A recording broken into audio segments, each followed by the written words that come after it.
Pepsi কলা খাওয়ার পর থেকে আমার 3 দিন ধরে হাগা হয় না, হাগা কষ হয়ে গেছে। মালাটা ওষুধ দেওয়া মানে আমার জান চলে না।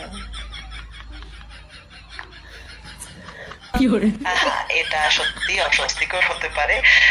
তুমি একটু প্রচুর পরিমাণে পানি খেতে পারো, আর যদি সম্ভব হয় তাহলে হালকা কোনো প্রকারের ফাইবার জাতীয় খাবার খাওয়ার চেষ্টা করতে পারো, যেমন ফল বা সবজি।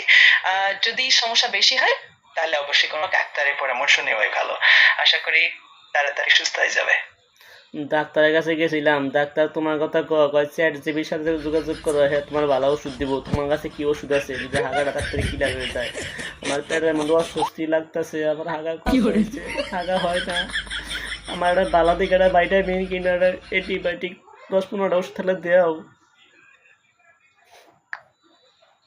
অ্যান্টিবায়োটিক সাধারণত কনস্টিপেশনের জন্য উপকারী নয়, বরং ওগুলো অন্যান্য ধরনের সমস্যার জন্য ব্যবহৃত হয়।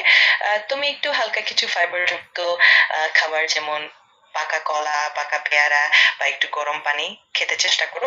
আর যদি সমস্যা চলতেই থাকে তাহলে একজন ডাক্তারের পরামর্শ নেওয়াই ভালো হবে। আশা করি তাড়াতাড়ি আরাম পাবো। এগুলা খেলে কি হাগা ক্লিয়ার হবো? হ্যাঁ, এগুলো খেলে সাধারণত হালকা লাগার কথা, কারণ এগুলো পেটের জন্য ভালো ফাইবার প্রদান করে হজমে সাহায্য করে। যদি এগুলো খাওয়ার পরও সুবিধা না হয় তাহলে আরেকটু সময় দিয়ে দেখো, আর যদি সমস্যা বেশি হয় শালি আমার জান বাঁচে না, সময় বেশি করে দিয়ে দেখবো।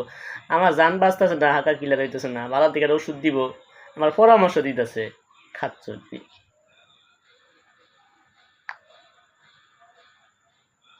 আছে, আশা করি।